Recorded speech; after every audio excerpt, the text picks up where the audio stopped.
Welcome to the Marketing on a Shoestring podcast. I'm your host, Stu Lees, and over my 30-year career as an entrepreneur and global marketer, I've heard the same question come up again and again.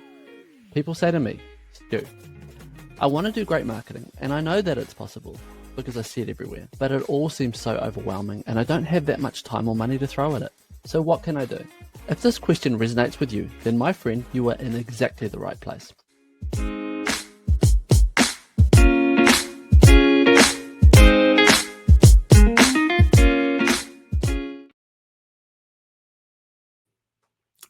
Hello, everyone. Welcome to the episode 1 of our podcast. And our guest is a very, very, very special first person to be on the podcast. Her name is Sarah Davies. We didn't know each other. I saw her and kind of met her in 2020, way back in during that dark time of the lockdown. And one of the things I saw that really sort of jumped out at me is she was doing something that I really promote and encourage small business owners, entrepreneurs, solopreneurs to do in the knowledge industry, and which is to give away all of your knowledge over public forums. And I really saw this person out there who had this high level of expertise giving away to small business owners who were in a lot of need. And I was trying to do the same sort of stuff. So we were in these similar communities. But it wasn't until this year that I actually reached out to her and met with her and met with her in one of her really effective marketing tactics that I'm going to explore later with her. So I am so stoked to have you here, and I'm so stoked to have Sarah on board. So we'll bring her onto the stage now. Welcome, Sarah. Hello. Hello. How's it going? Awesome, thank you. Good to be here. And for context, where are you connecting from in the world? I am connecting from Auckland. Lovely. And what suburb? Ellerslie, Auckland. I'm connecting from Silverdale on my little farm in Auckland for those internationals who are tuning in.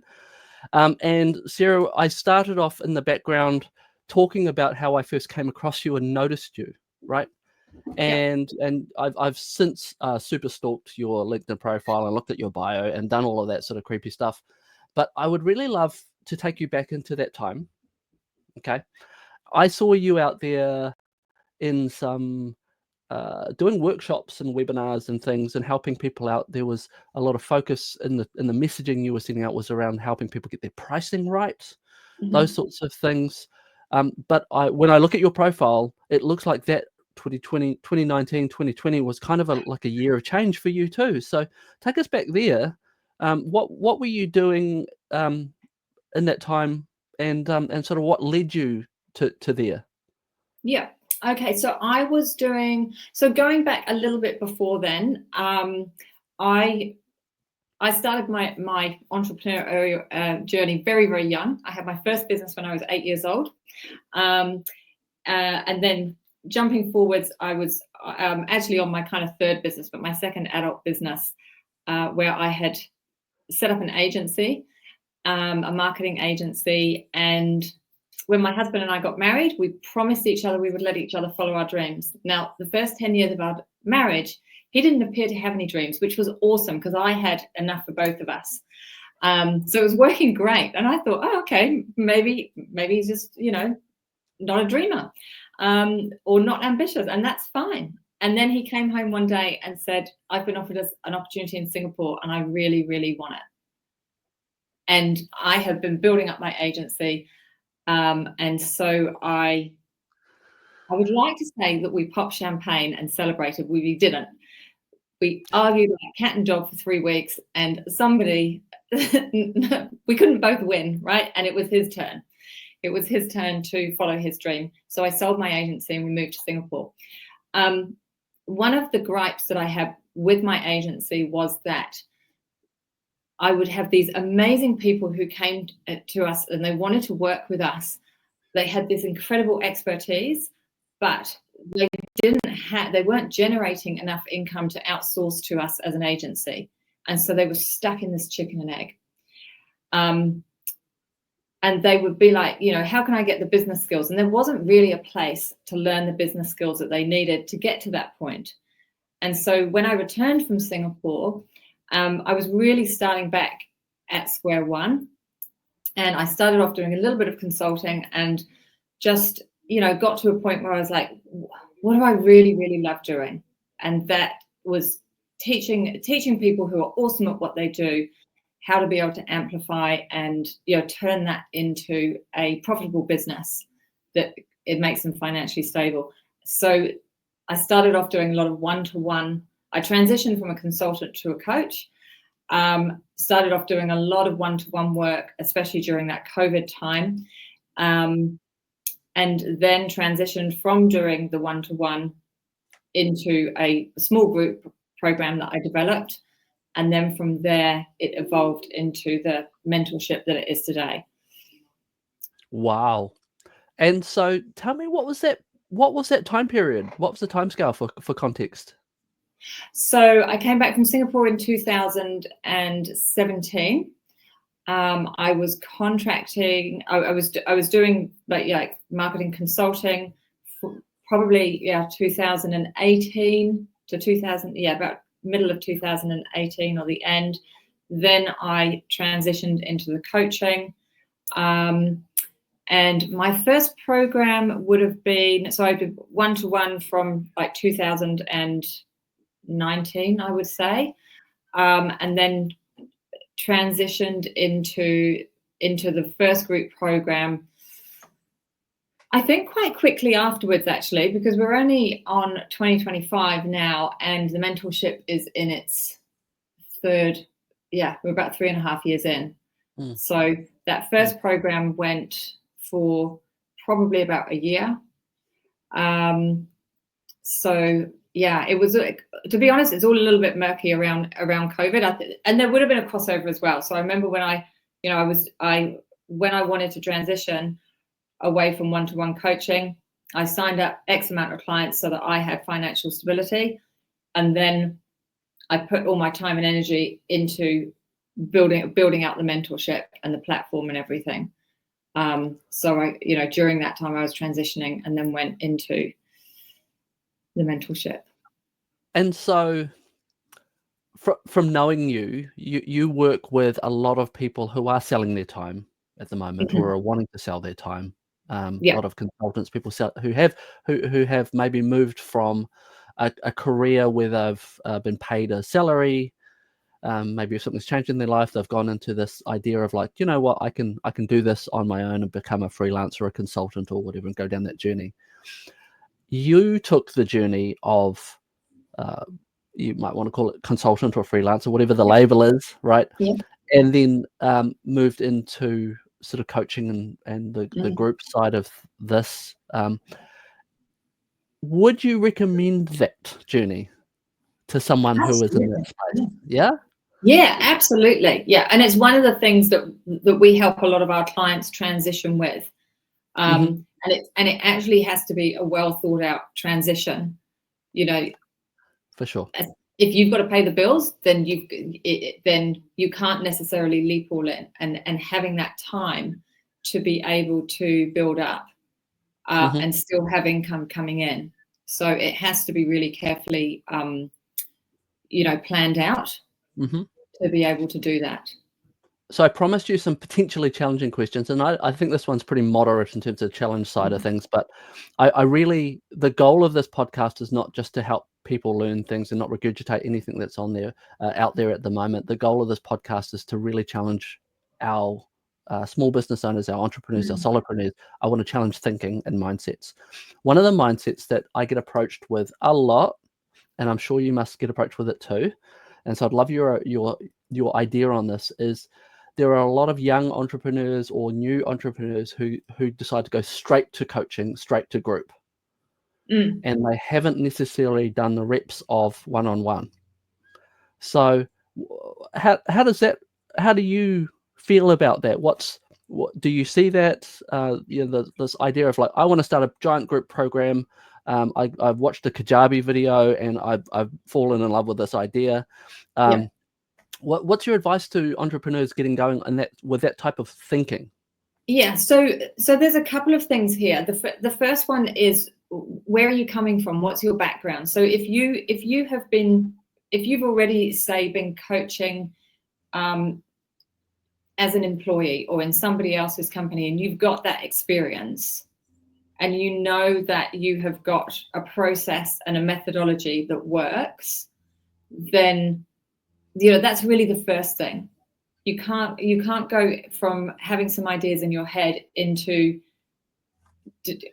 developing a group program. Okay, so you've got to have that methodology. You've got to have it validated, and that's something that I'm really, really big on, is validation up front, because until you've got real validation, it's all cloaks and fairy tales. It's all, there's so many assumptions, and I would say that 95% of business owners miss this step of validation, because it's not the sexy fun bit. But it is so, so important, and it will save you 2 years of struggle. So that's the first thing. I think that working one-to-one really, you can really, really hone. You can learn from your clients as you're coaching them, and seeing what works, and seeing, if you work with 10 clients one-to-one, seeing what's the same for each of them and what's different for each of them. Because if you're doing a group program, there's got to be some continuity. You can't have 50 people in a program who all have different demands. So where are the similarities? And then the other thing is audience. So you can spend all this time creating a program, but who have you built up an audience? Who's actually going to buy it? So we have people who come and work with us who actually want to develop online programs. And when they're ready to get to that point, one of the first things we do is talk to them about building a list of warm leads whilst they are developing that program, so that they've actually got people who want to buy it by the time it's ready to launch. Gotcha. So there's a few things in there, but I think there's a lot of people who've created a lot of programs that are, on the dusty digital shelf, and it needs a strategy underneath of it. Yeah, I hear you. Over that period and during the lockdown period, I think I had 17 approaches from different companies, individuals wanting to sell their knowledge online in a online recorded video course, because it was all the rage at the time. 2 of them succeeded. 2. Yeah. And the ones who didn't succeed, often they hadn't done the things you talked about. They didn't have an audience, didn't come with an audience. They just thought, I can put some Facebook ads up and it'll just start selling itself. Yeah. They didn't have that validation that you talked about, which is I don't even know if people will see that this is useful, right? They thought it was useful. They were in love with the idea, of course, but they hadn't gotten other humans other than, and I'll be careful about this one, but your mum is not a good check-in on is your business idea going to be valid to your target customer, unless your target customers are just like your mum, and your mum just happens to be completely unbiased. But all too often, we as humans, and this is another thing I want to talk about, that validation, because I think validation is a really huge aspect. So I want to lean into that a little bit. Why do people not seek validation? I think that we get all of our clients in our mentorship, when they're in phase 1, they go through a validation process, and it requires you to get vulnerable. And this is always my argument with each cohort. We'll have somebody like, oh, I don't want to do it. It's just research. It's just you're in this beautiful space where you can say, I'd really like your advice. I'd really like your feedback. And then whatever they say is fine, because it's just the research phase. You haven't actually put all that work in. Yeah, and you can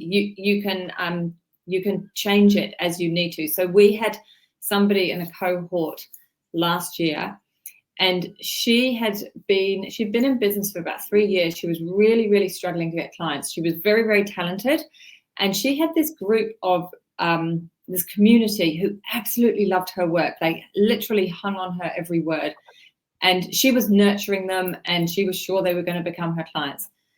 When she went through that validation process, what she found out was that they were way too early in their business journey to hire her.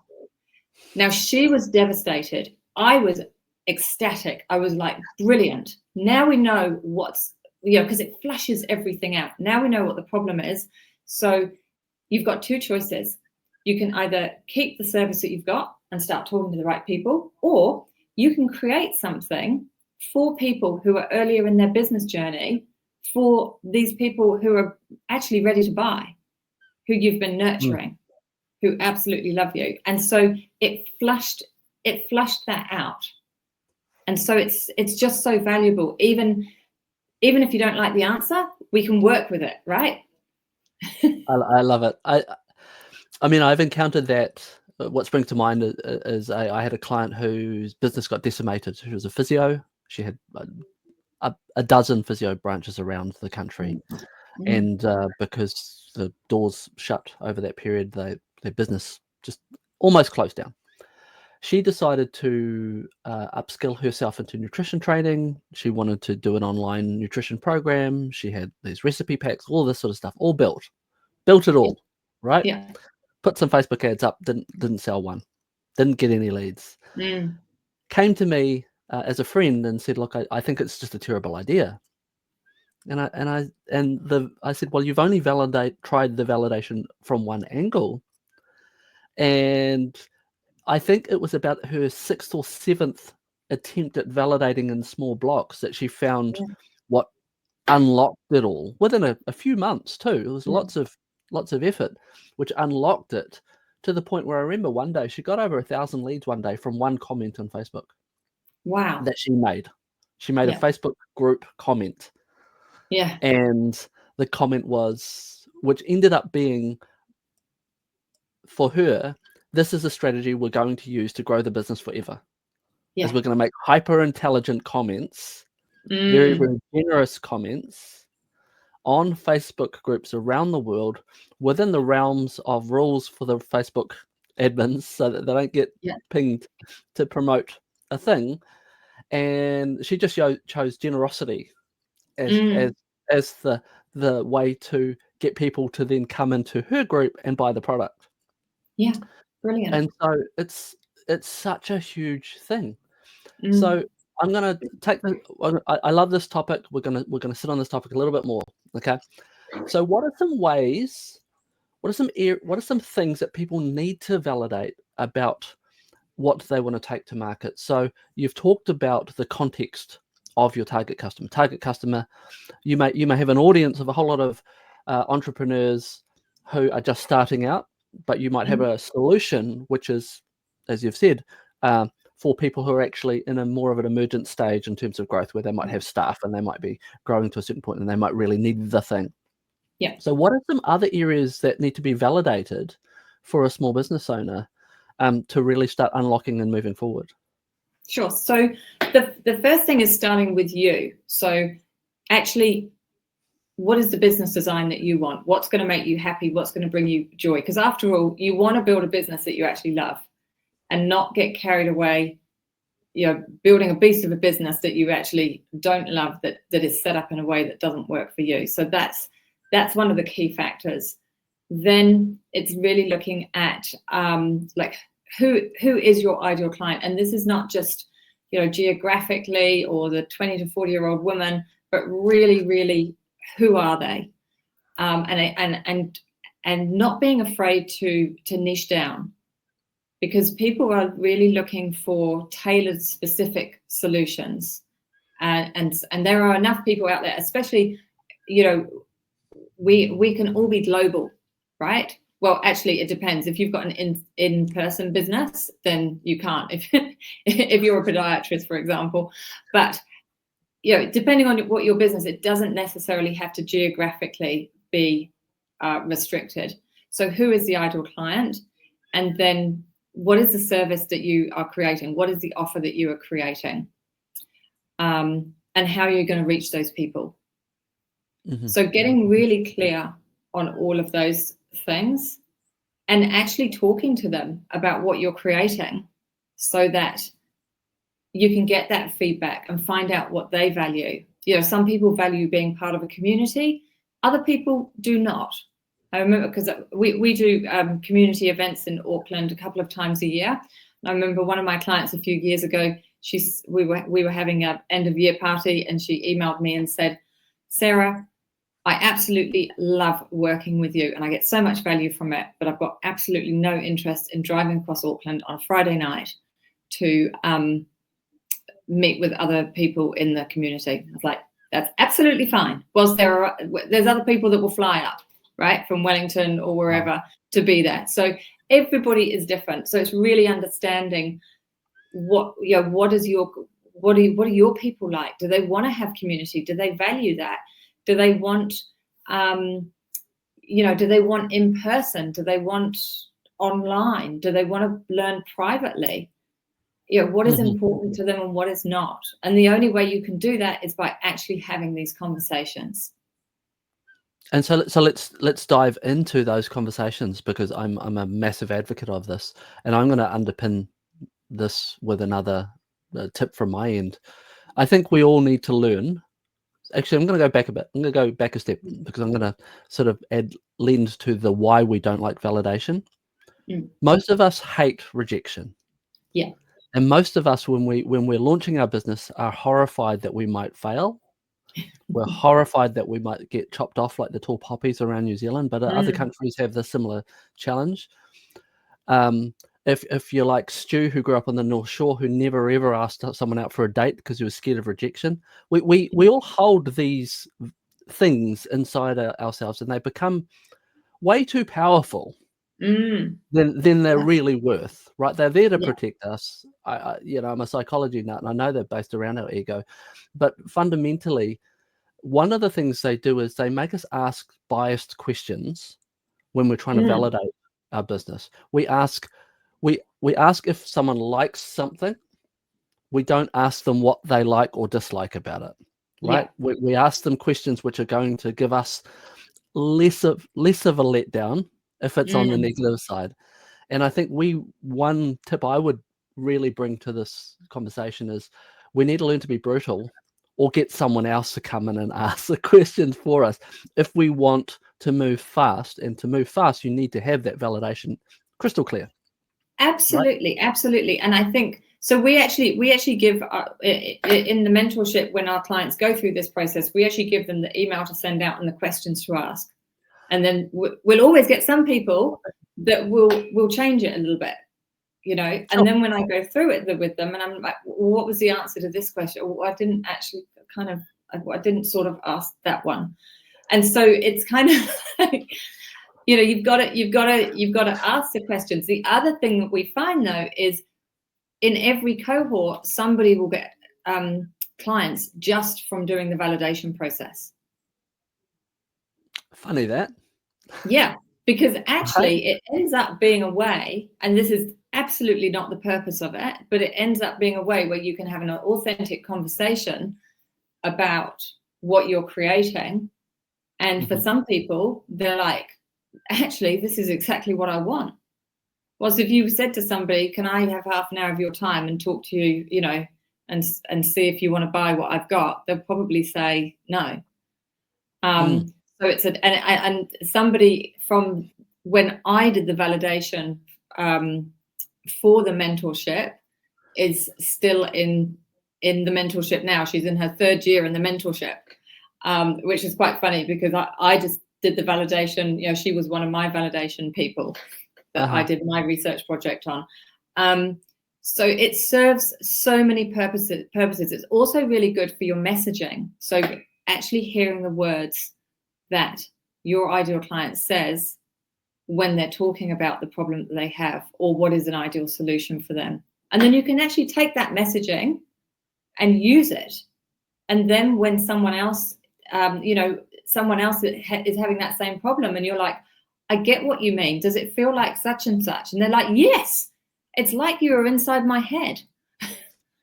So it serves so many purposes, the validation. But I honestly, 95% of people would rather struggle for 2 years than be uncomfortable for one morning and one afternoon doing some interviews. I feel like there's some people listening now who are cringing and looking away from the camera right now.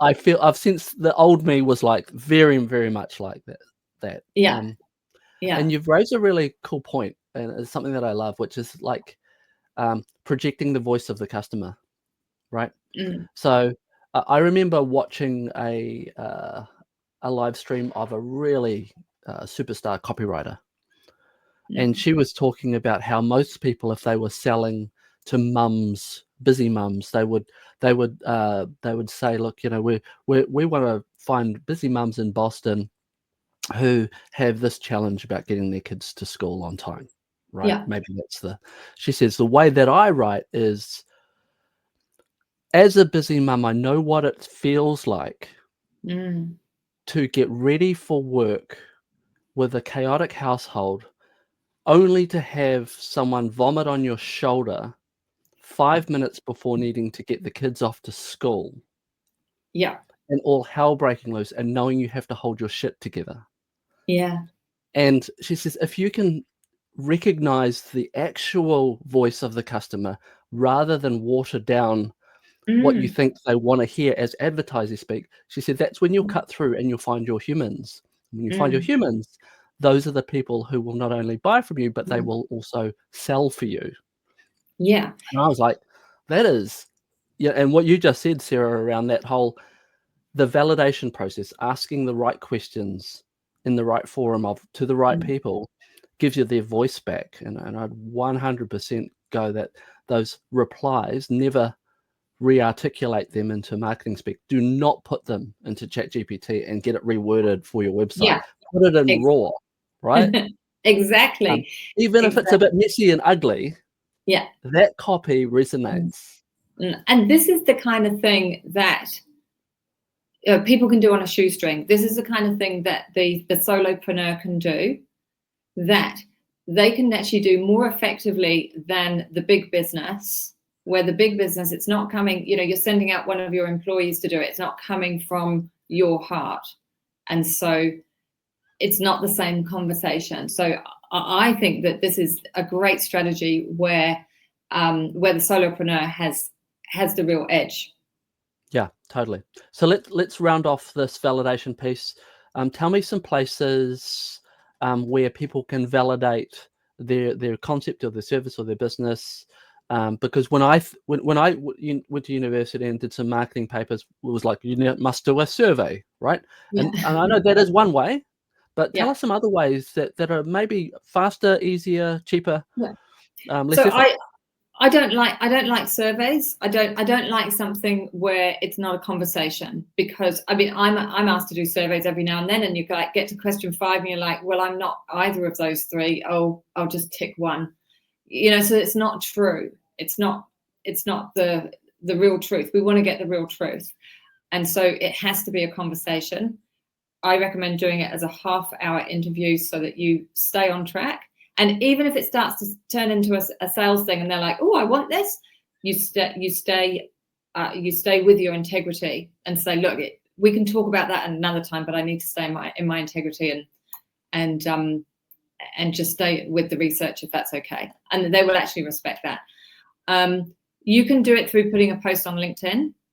You can do it if you go to a networking group, asking at your networking group, what I really need today is to, do you know anybody who fits this profile, that would be able to spare me 30 minutes so that I can just pick their brains. I hate that expression, but so that I can get their feedback on something that I'm creating.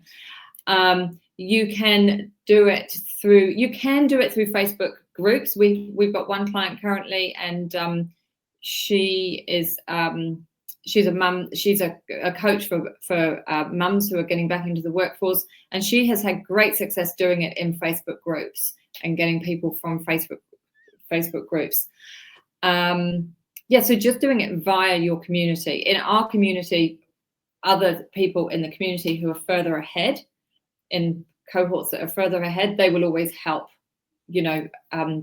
when people put their hand up and say, "Hey, I'm stuck, I'm trying to find a such and such." So the power being part of communities is so important, for doing this. But if you've just left corporate and you don't have a network, then you can even reach out to people on LinkedIn and just say, hey, this is where I'm at. I would really, really like to get your perspective. And in fact, in a roundabout way, I've only just thought of this. When I first came to New Zealand and I was, trying to get into the agency world here after moving here from Europe, the first thing I did was I wrote to a whole load of agencies and said, can I buy you a cup of coffee and come in and just kind of understand from you how the land lies in New Zealand, in this industry.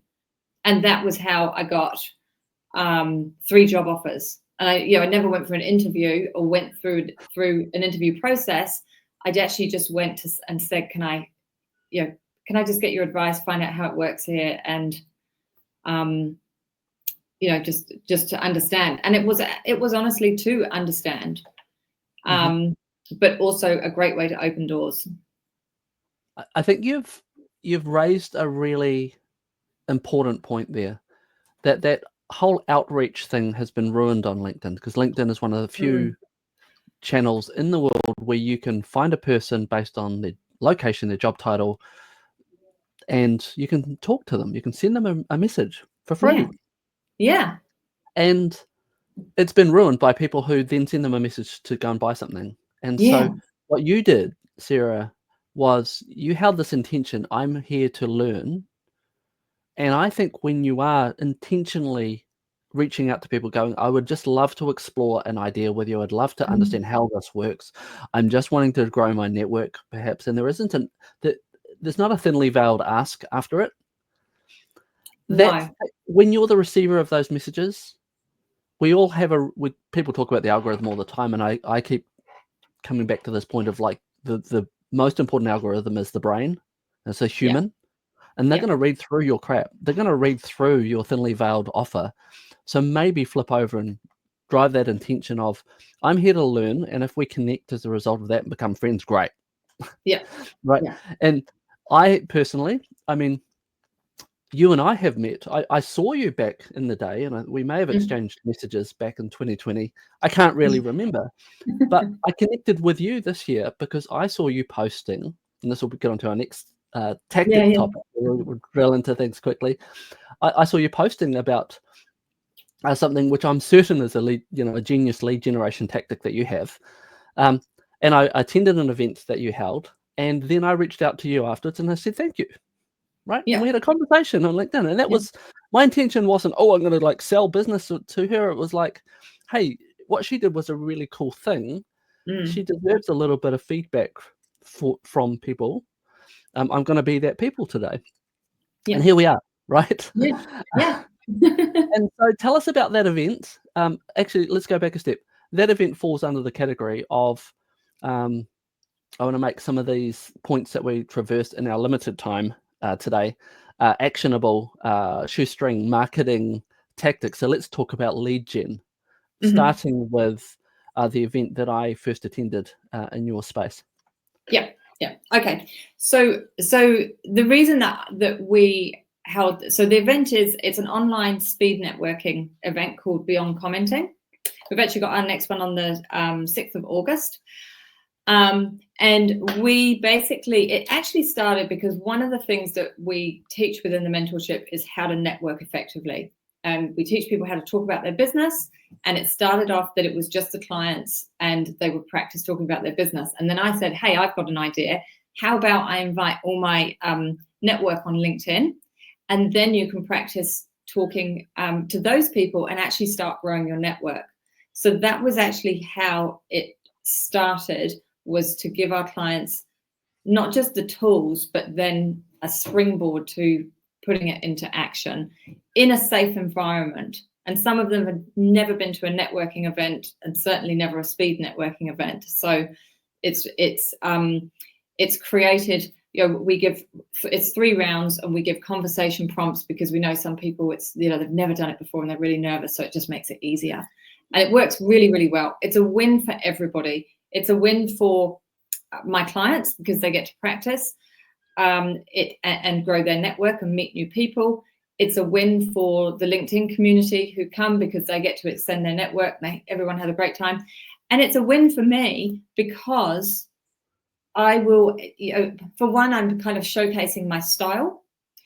But also I'll quite often have a couple of my clients in a room with a couple of people who are not clients who will be advocating for me and saying, oh, well, we're here because we're working with Sarah and we've just done this work, and they're advocating for me. And then, somebody will say, oh, I was just talking to a couple of your clients, I'd love to book a call.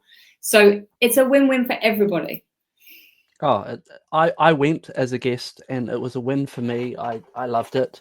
There's an unspoken win that a lot of people don't talk about these events. I've got a chapter in the book I'm writing about it. It's around this topic of, if you can't be the cool kid in the playground, be the kid who uses dad's house for the party.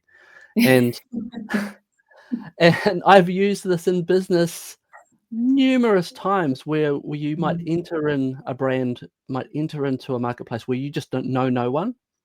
So you host a big event, and purely by being the host of an event where you're bringing in the cool kids, extending the analogy, and everyone has a good time and does that thing that us humans love doing, which is connect with other humans and feel validated. Your brand builds this authority without much effort, right? I know there's effort organizing and architecting these things, but once it's done, the rinse and repeat part of it is such a low cost, high return thing.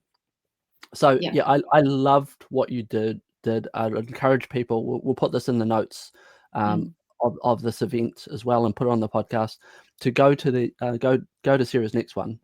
Strongly encourage it.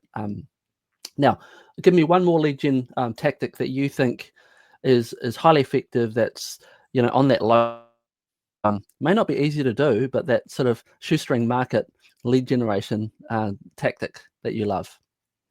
Okay, so something that I think is really important. So for me, marketing simplified is attract. You've got to be bringing new people into your world, nurture, building like, know, and trust with them, converting, retaining, and then turning them into raving fans who absolutely love you.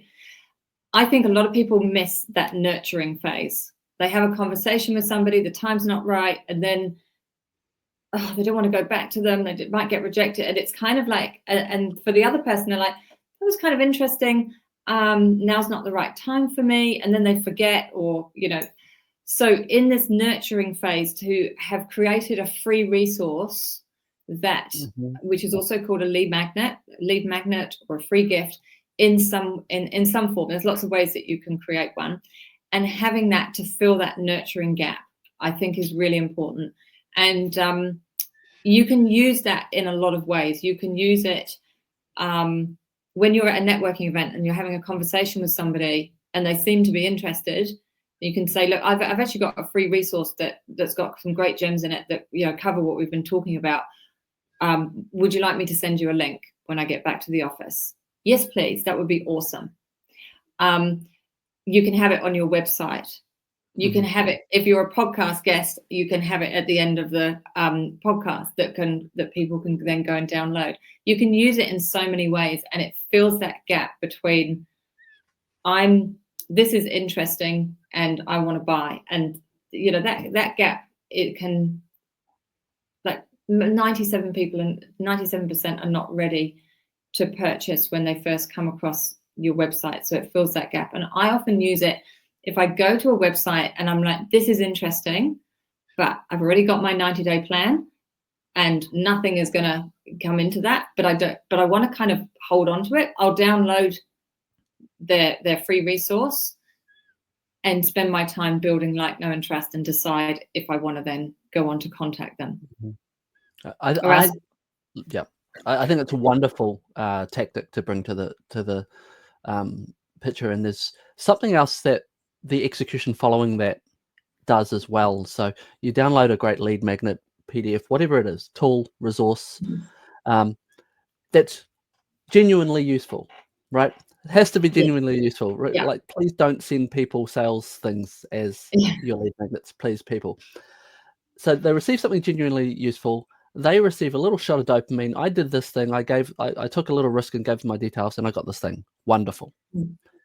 Then, if you're emailing them regularly and keeping in touch, that nurture stuff you talk about, Sarah, and you're doing it regularly, you are subconsciously even if they don't open or reply to any of it, you're proving to them that you are a person who follows up, which is one of the key criteria of any service provider of what I don't want to work with is someone who I have to chase. So if they're sending you constant value and reminders, and even if it's like, hey, Stu, we haven't talked in a while, would love to catch up, even if it's something like that every now and then, it's just a genuine follow-up, which is something that in the world that we're in, our prospective customers are actually craving that, because we get so much other garbage that is so salesy and so hard out. So I love that. Let's move into, we've got a couple of minutes left, so let's move into a little bit of a lightning round. Okay, so I'm going to ask you some quick questions. Right. Okay. So your favorite free tool for marketing? My favorite free tool would be LinkedIn, because it covers attraction, nurture, and I think that people who are on LinkedIn are great referrers. 100%, and I'm one of them. Best $10 or less investment across business or marketing for your target customer? Best $10 investment, I think, is a notebook. I'm very focused on being intentional, being proactive, and doing a daily morning mindset to set yourself up for a day of productivity. Just taking 3 minutes out of your day at the beginning.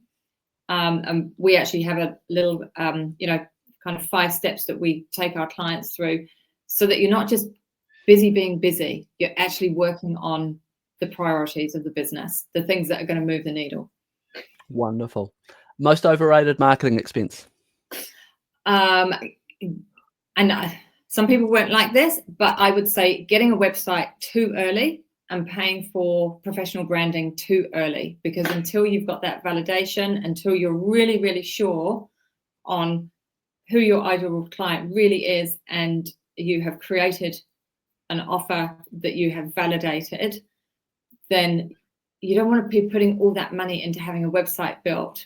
You kind of got to find your place before you have the website built. And I don't believe that having a website built is the thing that's going to make people work with you. They will work with you if you have a conversation with somebody and they like your offer, and you send them a Google Doc with your offer and how it's going to benefit them, and they've had this conversation with you, they will hire you. You don't have to have a website for people to work with you.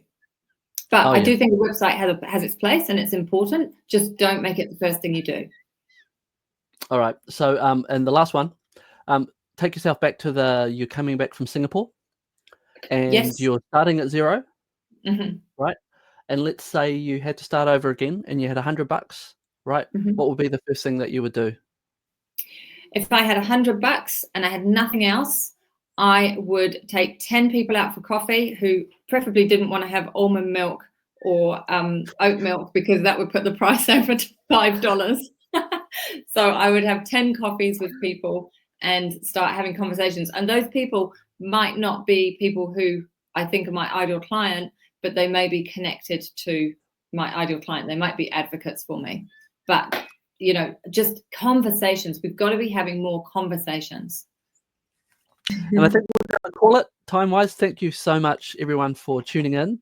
Again, I will put all the Sarah's details into the notes of this post, also into the podcast. Reach out to me if you miss any of it, and I will be happy to pass you Sarah's details directly, including her program. Sarah, thank you for bringing all that you have to bring to me today. I can't wait to catch up again next time round. And good luck with your program. It's great that it's kicked off. Thank you. It's been an awesome conversation. I love talking about this stuff. And it's great that, I don't see us as competition. We just love to have a good yarn about who's doing what and, how, and different ideas and stuff. And so it's really great to dig into it all.